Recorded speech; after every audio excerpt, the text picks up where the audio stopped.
তো দুঃখিত হওয়ার কথা ছিল বয়স্ক, সবচেয়ে সুখিত হওয়ার কথা ছিল যুবক। কিন্তু আমাদের সমাজে তো সবচেয়ে বেশি দুঃখী হইল যুবকরা। নাইলে ওরা ইয়াবা খায় কেন? ওরা ডাল খায় কেন? ওরা মাদকে আসক্ত হয় কেন? ওরা আত্মহত্যা করতে চায় কেন? ওরা সব সময় মা বাবার গলায় পাড়া দেয় কেন? সবচেয়ে বেশি অসুখী তো দেখি আমি যুবকরা। কেননা মোটর সাইকেল যখন চালায় না, তো চালানো দেখি আমার মনে হয় ও বেশি দিন দুনিয়াতে বাঁচতে চায় না। এরকম চালায় কেন? অ্যাবনর্মাল চালায় না, এমনি এমনি এমনি এমনি, ঠিক না? দেখি নর্মাল চালানো। ও মনে হয় দুনিয়ার থেকে বিরক্ত হয়ে গেছে। আর পিছে কেউ থাকলে তো কোনো কথাই নেই, মনে হয় পিছে বোঝেন নাই। চার্জার থাকলে তো কোনো কথাই নেই, ঠিক না? ফুল চার্জ, মনে হয় বিরক্ত হয়ে গেছে। আমি রাস্তা দিয়ে যাই, দেখি আর ভাবি। এই জন্য আমি বুঝাইতে চাইতেছিলাম আপনাদেরকে যে মানুষটা সৃষ্টির সেরা হওয়া সত্ত্বেও শ্রেষ্ঠত্বের মুকুট যার মাথায়, যাকে কুদরতি হাতে তৈরি করলেন, যাকে 10 মাস সময় নিয়ে তৈরি করলেন, যাকে নিজের কুদরতি হাত দিয়ে সাজাইলেন, যাকে সৃষ্টির ভিতরে অতুলনীয় বিবেক দিলেন, বুদ্ধি দিলেন, বিদ্যা দিলেন, দুনিয়া দিলেন, আখেরাত দিলেন, সমস্ত ভোগ অধিকার যাকে দিলেন, সবকিছু যাকে দিলেন, সবকিছু সবকিছু যাকে দিলেন, ওই মানুষটা কেন নিশ্চয় অস্তিত্ব নেয়? অসহায় কেন পা রাখে? আল্লাহ বুঝাইতে চাইতেছে, মানুষ ও উম্মতে মুহাম্মাদি, অস্তিত্ব হয়েছে বটে তোর, কিন্তু আমি ছাড়া যেরকম ফুটবি না, ফুটানো যাবে না। আমি ছাড়া যেরকম দুনিয়ার কোন শক্তি তোকে ফুটাইতে পারবে না, যুবককে যৌবনে পৌঁছাইতে পারবে না, নারীকে নারীত্বে, পুরুষকে পুরুষত্বে, শিক্ষিতকে শিক্ষায়, দীক্ষিতকে দীক্ষায়, ধনীকে ধনে ফুটাইতে পারবে না আমি ছাড়া কেউ। তুই ভালো মতে বোঝ, আমি ছাড়া তোর এই জীবনটা চলবে না, এটাই সত্য। আল্লাহ ছাড়া এই জীবনটা চলবে না, আল্লাহ পাওয়া ছাড়া, আল্লাহ সঙ্গে ছাড়া। এই জন্যই আল্লাহ রসুলের মাধ্যমে আল্লাহ বুঝাইছেন, আপনার উম্মতকে বলেন সারাদিন যেন পাত্তি তালাশ না করে। পাত্তি চিনেন? আপনারা ডাকানা ছিলেন, নারায়ণগঞ্জ হইলেন তো জুমা 7 দিনও হয় না। আপনারা না ঢাকা ছিলেন? হ্যাঁ, ঢাকায় শব্দ ভুলে গেছেন?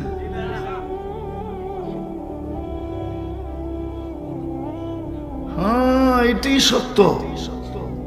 আল্লাহ এটাই বুঝাইতে চাইতেছে, আল্লাহ এটাই বুঝাইতে চাইতেছে। এই জন্যই নবীজির মাধ্যমে আমাদেরকে বুঝাইছেন, আপনার উম্মতকে ভালো মতে বলেন সারাদিন যেন এটার পিছে না থাকে, আমার পিছে যেন থাকে। উতলুবনি তাজিদিনী, আমাকে যদি পাইলো তাহলে ভাঙ্গা ঘরেও সুখ হবে, আর আমাকে যদি না পাইলো তাহলে অট্টালিকায়ও সুখ হবে না। আমি প্রমাণ দিতেছি বাংলাদেশে। আপনারা করটিয়া জমিদার বাড়ি চিনেন? শুনছেন না? টাঙ্গাইলে করটিয়া জমিদার বাড়ি এই 8, 9, 10 বছর আগে হবে, বা একটু বেশি হইতে পারে, 12 বছর আগে হবে, 10-12 বেশি হবে না। পদে ছিল সচিব, পড়ায় বিঘা খানিক জায়গার উপরে ধানমন্ডিতে তার বাংলো, নিজের বাংলোর ভিতরে নিজের টাকায় কিনা রশি, নিজের ঘরে ঝুলায়া নিজের গলায় লাগায়া আত্মহত্যা করছে করটিয়া জমিদারের ছেলে। ব্যাপারে আছে, এখনো দিলে পাবেন, সার্চ দিলে পাবেন, মিটা যায় না, মিটা যায় না। আত্মহত্যা করলো কেন? ওই আল্লাহর কথাই সত্য। এই জন্য আল্লাহ নিশ্চয় আমাদেরকে অস্তিত্ব দিয়েছে যে মানুষ যতই লাভ দাও না কেন, যতই ফাল দাও না কেন, যতই নিজেকে বুদ্ধিমান মনে করো না কেন, যতই নিজেকে শিক্ষিত মনে করো না কেন, যতই নিজেকে কি বলে বুদ্ধিজীবী মনে করো না কেন, যতই নিজেকে সুশীল মনে করো না কেন, এটাই মনে গাথো যে আমি ছাড়া তোমার এই ছোট জীবনটা চলবে না না না না না। আমি আল্লাহ পাওয়া ব্যতীত তোমার এই ছোট জীবনটা চলবে না, চলবে না। সব থাকবে, তারপরও তুমি বলবে যে আমার জীবনটা সুখী না। বিবি তো পাইলাম, বাচ্চা তো পাইলাম, চাকরি তো পাইলাম, টাকা তো পাইলাম, মেল তো পাইলাম, ফ্যাক্টরি তো পাইলাম, পথ তো পাইলাম, সব পাইলাম, কিন্তু আমি সুখী না। চ্যালেঞ্জ, কেউ লেখা দিতে পারবে না যে আমি সুখী। সুখী যাকে বলে সুখী না, কেউ সুখী না। সুখী হইলে ওই বেটায় নিজের মাথায় পিস্তল লাগায় কেন গুলি, ঠিক না? হ্যাঁ, চিনেন ওকে? আমার চেয়ে বেশি চিনেন। আমি ওর ছেলে কই থাকে এটাও জানি, মেয়ে কই কে ওটাও জানি। ওর স্ত্রীও ছিল, সন্তানও ছিল, ব্যবসাও ছিল, বাংলোও ছিল, গাড়িও ছিল, চাকরও ছিল, বাকরও ছিল, সব ছিল। ইঙ্গিত করতে দেরি, কিছু মিলতে দেরি হতো না। তারপরও পিস্তল মাথায় রাখায় গুলি করলো কেন? বুঝা? ও তো নায়ক রিয়াজের শ্বশুর। আমি একটু টাচ দিলাম, আমার চেয়ে বেশি চেনেন না আপনারা। আমি বড় কাছের থেকে চিনি। ওর ছেলে তো থাকে অস্ট্রেলিয়ার মেলবোর্নে, এক ছেলে এক মেয়ে। আমার চেয়ে বেশি চিনেন না। এই জন্য আল্লাহ মানুষকে বুঝাইতে চাইছে, ভালো মতে বোঝেন, জীবনটা কিন্তু ছোট, 60-70 বছর। আবারও বলতেছি, রাগ না হইলে, যে যা বাড়িতে আসে তো আসে, পাইছেন যা পাইছেন, কিন্তু বাড়িতে আসার তো আজ পর্যন্ত একটা ভালো রাস্তাও পান না, তাহলে আর পাইছেনই কি? আবারও বললাম, রাগ হয়ে যায় না কিন্তু। যে হুজুরে কোন জায়গায় মেরা দিল, ঠিক না? দুনিয়ার কি পাইলাম, কি পাইলাম দুনিয়ার? আখেরাত যদি না পাই, তাহলে তো আমাদের মনে হতভাগা কেউ হবে না। এই জন্য আজকে বুঝতে হবে যে আমাকে নিশ্চয় জন্ম দেন নাই, আমার মা বাবাকে আল্লাহ বার্তা দিছিলেন, বুঝাইতে চেয়েছিলেন, মেসেজ দিছিলেন যে যদিও আমি শারীরিক অঙ্গ হিসাবে পূর্ণতা দিছি, সব অঙ্গই ফিট করে দিছি, কোনোটা খালি দেই নাই। ইচ্ছা করলে খালি দিতে পারতাম, কিন্তু মা বাবাকে বুঝাইতে চেয়েছে তোমার এই ছেলে যদি ফুটা উঠতে চায়, তাহলে আমি ব্যতীত ওকে ফুটানোর কোনো ক্ষমতা নাই। বিদায় তুমিও বোঝো, সন্তানকেও প্রথম দিন থেকে বুঝাও, প্রথম দিন থেকেই। এই জন্য হাদিসে ইঙ্গিত আছে। আপনি জানেন না কেন সর্বপ্রথম বলা হলো যে সন্তান যখন বুলি শিখে তো সর্বপ্রথম ওর মুখে কালিমা ফুটাও। কি হুজুররা ভুল বলতেছি? হ্যাঁ, আবার পুরস্কারটা কত বড়, যে মা বাবা সন্তানের মুখে কালিমা ফুটাইতে পারলো, আল্লাহ বলে তোমাদের জন্য জান্নাত লেখা দিলাম। জান্নাত অবধারিত। কেন প্রথমে এটা ফুটাইতে বললো? এটাই বুঝাইতে বললো যে বেটা, কথা বলতে শিখতেছিস মাত্র, তুই কথা বলতে শুরু করছিস মাত্র, তুই হাঁটতে শুরু করছিস মাত্র, তোর ব্রেনের ভিতরে তুই গাত, আল্লাহ না পাইলে তোর এই জীবনটা চলবে না। কেননা তুই মুসলমানের ঘরে জন্ম নিছিস। আল্লাহ ছাড়া চলবে না। আল্লাহ ছাড়া, আল্লাহ ছাড়া কি চলবে না? আল্লাহকে পাইতে হবে। আল্লাহ ছাড়া কি চলবে না? আল্লাহ ছাড়া চলবে না। একটা কথা বলবো, রাগ হয়ে যাবেন? কেউ রাগ হয়েন না, বিরোধিতা করতেছি না, ঠিক না?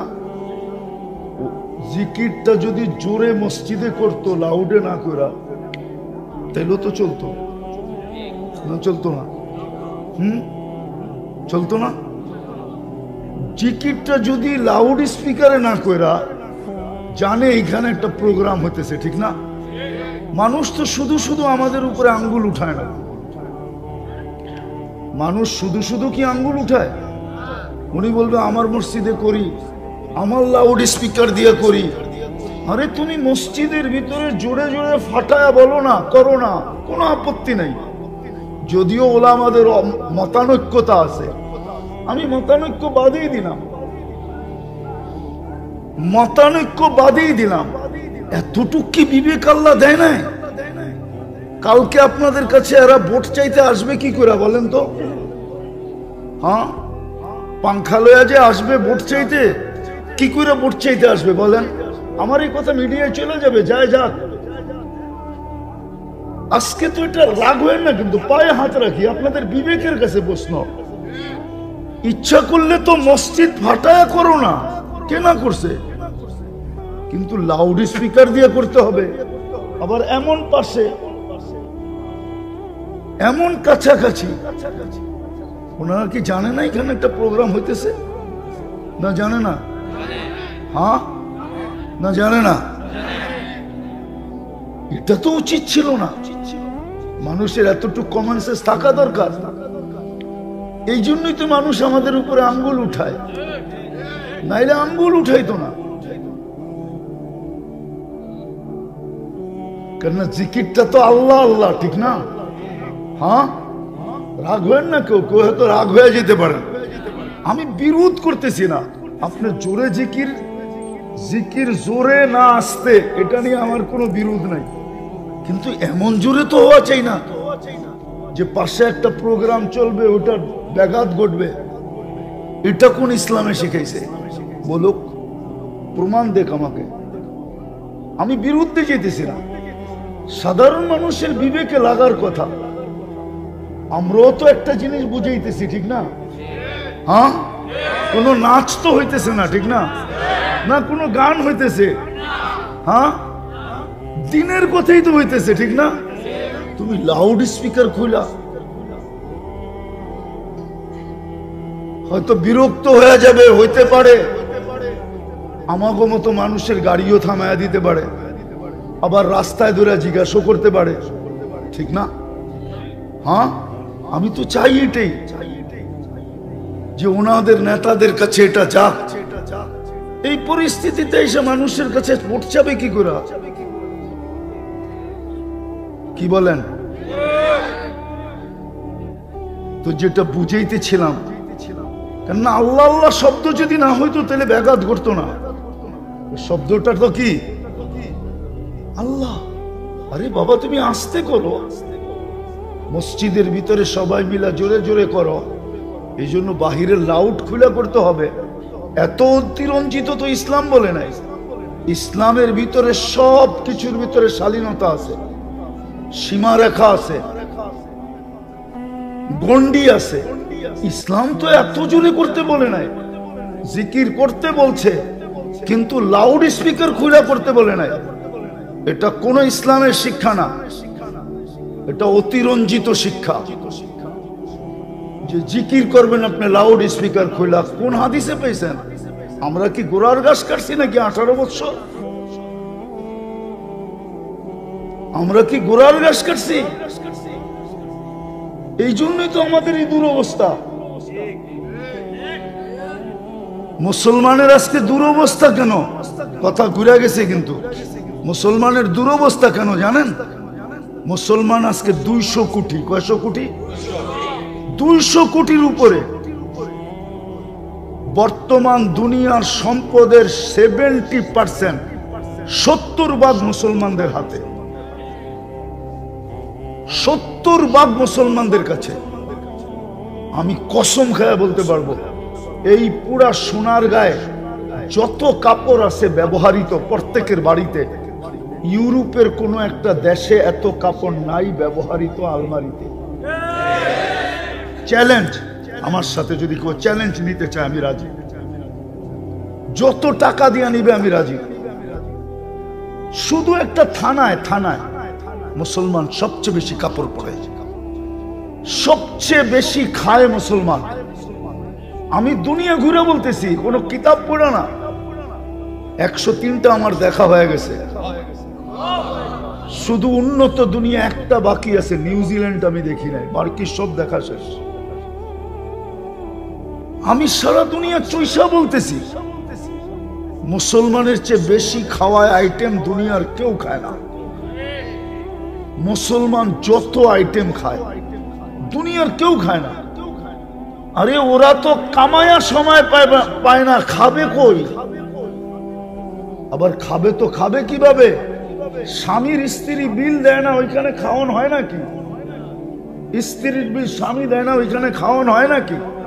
হ্যাঁ, উদারতাই তো নাই ভিতরে, কোত্থেকে খাবে? ঠিক না? না মনে হয় এটা ভুল বলতেছি? তো মুসলমানের চেয়ে বেশি পড়ে না, মুসলমানের চেয়ে বেশি খায় না, মুসলমানের চেয়ে সংখ্যা এখন 200 কোটি। সবচেয়ে বেশি সম্পদ মুসলমানের কাছে, সবচেয়ে বেশি সম্পদ মুসলমানের টাকায় দুনিয়ার সব ব্যাংক চলে। বিশ্বাস হয় না আপনাদের? সুইস ব্যাংক কাদের টাকায় চলে? হ্যাঁ, নাইলে 1200 কোটি, 1400 কোটি, 1500 কোটি, 1000 কোটি, 2000 কোটি কই গেল? এডি কই গেছে? আপনাকে ব্যাংকে আছে, নাইলে আপনাকে বাড়িতে আছে? কই আছে? মুসলমানের টাকা দিয়ে সব ব্যাংক চলে। আমি একটা জিনিস বুঝাইতে চাইতেছি, ভালো মতে বোঝেন কিন্তু। সবচেয়ে বড় টাকা মুসলমানের কাছে। মুসলমানের চেয়ে বড় টাকা দুনিয়াতে কারো কাছে নাই। কুয়েতের দিনারের চেয়ে বড় টাকা দুনিয়াতে কারো কাছে নাই। বাহরাইনের দিনারের চেয়ে দুনিয়ার বড় টাকা কারো কাছে নাই। ওমানের দিনারের কাছে দুনিয়ার বড় টাকা কারো কাছে নাই। ব্রুনাইয়ের টাকার চেয়ে বড় টাকা দুনিয়ার কারো কাছে নাই। এই 4 দেশ যদি ইচ্ছা করে তাহলে পুরা দুনিয়া কিনতে পারে, পুরা দুনিয়া। আর যদি 2-4টা ওদের সাথে অ্যাড হয়, পুরো দুনিয়া কিনতে পারে, পুরা দুনিয়া কিনতে পারে। কিন্তু ফিলিস্তিনের যুদ্ধ কতদিন? 1 বৎসর 1 মাস কিছু দিন। 1 বৎসরের ভিতরে দুইটা সেমিনার হয়েছে, দুইটা জাতিসংঘের সেমিনার, যেখানে সারা দুনিয়ার কর্ণধাররা ছিল। কর্ণধার বুঝেন তো? রাষ্ট্রপ্রধানরা ছিল, সারা দুনিয়ার রাষ্ট্রপ্রধানরা ছিল। 60টা মুসলমান দেশের রাষ্ট্রপ্রধানরাও ছিল। এইদিকে ধ্যান দেন, তাইলে বুঝে আসবে। সারা দুনিয়ার রাষ্ট্রপ্রধান, 60 দেশের রাষ্ট্রপ্রধানরাও ছিল। আবার যাদের টাকা দুনিয়াতে সবচেয়ে বড় ওরাও ছিল। কিন্তু ছোট একটা নিন্দা প্রস্তাব ইসরায়েলের বিরুদ্ধে পাশ করতে পারে নাই। তাইলে বোঝেন আপনার অবস্থাটা কেমন। দুনিয়ার সব সংখ্যায় 200 কোটি, বাকিগুলো আমি গণাইলাম না। দুনিয়ার সবচেয়ে বেশি ব্র্যান্ড যুবকদেরকে বলি, যারা ইন্টারনেট নিয়ে ঘাটাঘাটি করো, তুমি ইন্টারনেটে দেখো দুনিয়ার সবচেয়ে বেশি ব্র্যান্ড কারা ব্যবহার করে। তুমি ইন্টারনেটে পাবে, এক একটা ব্র্যান্ডে চলে যাও, ইন্টারনেটে পাবে ওদের ক্রেতা কারা। তুমি রাডুর ব্র্যান্ডে চলে যাও, দেখো রাডু কিনে কারা। তুমি দেখবে 70% উপরে মুসলমান কিনে। তুমি চলে যাও রুলেক্সের ওয়েবসাইটে, জিজ্ঞাসা করো কে বেশি কিনে। তুমি চলে যাও ম্যাকডোনাল্ড, জিজ্ঞাসা করো কে বেশি খায়। চলে যাও কেএফসিতে, জিজ্ঞাসা করো কে বেশি খায়। এরকম প্রত্যেকটা ব্র্যান্ডের, ওয়ার্ল্ড ব্র্যান্ড যেগুলা ওয়ার্ল্ড, সারা ওয়ার্ল্ডে চলে, জিজ্ঞাসা করো তুমি কারা ব্যবহার করে। সব মুসলমান ব্যবহার করে, কসম খোদা। কিন্তু ছোট একটা প্রস্তাব পাশ করতে পারে না ইসরায়েলের বিরুদ্ধে। পারছে? কয়টা সেমিনার গেল, কয়টা সম্মেলন গেল গত অক্টোবর থেকে নিয়ে এই অক্টোবর পর্যন্ত? কয়টা? দুটা গেছে, দুইটা। এর আগে গত অক্টোবরে অন্য কেউ গেছিল প্লেন বইরা, আর এই অক্টোবরে আবার আরেকজনে গেছে 4-5 জন নিয়ে। ঠিক না? পারে নাই একটা নিন্দা প্রস্তাব পাশ করতে, ছোট একটা নিন্দা প্রস্তাব। টেবিল পর্যন্ত বাইরে ফাটায় ফেলছে, পারে নাই। কেন? আমাদের দুরবস্থা এই জন্যই, ওটাই বুঝাইতে চেয়েছিলাম। আওয়াজের কারণে কথা এদিক ওদিক হয়ে গেছে। পারে নাই আজকে দুরবস্থা আমাদের এই জন্যই। আমরা আল্লাহ ছেড়া দিছি, আল্লাহ টাকা আল্লাহ টাকা পায় আল্লাহ ছেড়া দিছে, যুবক যৌবন পায় আল্লাহ ছেড়া দিছে, নারী নারীত্ব পায় আল্লাহকে ছেড়া দিছে, মেইলওয়ালা মেইল পায় আল্লাহকে ছেড়া দিছে। যদিও কিছু আল্লাহ আল্লাহ করে, ওটা শুধু ফর্মালিটি।